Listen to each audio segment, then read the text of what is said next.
Ngiyaqala kubhalisela kuvota kule mpelasonto. Sinibutile ukuthi ingabe sokulungile yini. Kusasa lokho kusayo ngiyavuka ngivukela khona. Ufuna ukuba ukuqala emasangweni. Uqhuzeleke nabantu abathanda ukwenza ushintsho endaweni zabo. Asingagcini ngokustrike nje same nisobhalisa sivote sikhipha abantu abangenzi kahle. Ngizahamba ngiyobhalisa ukuvota.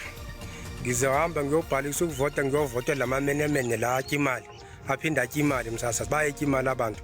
Ngizohamba ngiyobhalisa kusasa msasasa ngoba nolungelo lokube eksiwami. Emkhathi ikhona silungile ukuthi singayokuvota mara ke sesiyavota labo bantu abasenzele next sesizibulasa ngokujama imijeje emide bathi sokuvotela abantu abangasihlogomeliko manje sokwenza nkosi sokuvota kuphela mara ke sazi ukuthi akunanto soyithola lapho. Mina njengemhlali wala eNellis Spread endzaweni yangakithi angiboni ngikulungele kuyakovota ngoba lokhu siyathenjiswa yikho into leyentakayo lapha umgwaqo ubhekile akunamandi manje angiboni ukuthi ngikulungele lokho.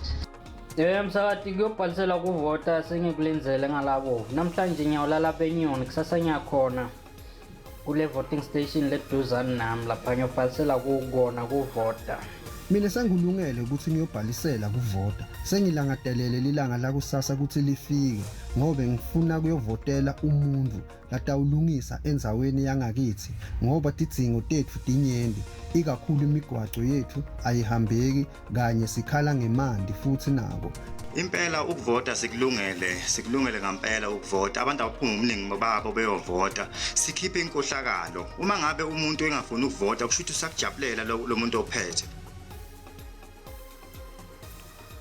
Lena imibono yababukeli iSABC ngeke ithweswe ukuthi iphendulela ngayo.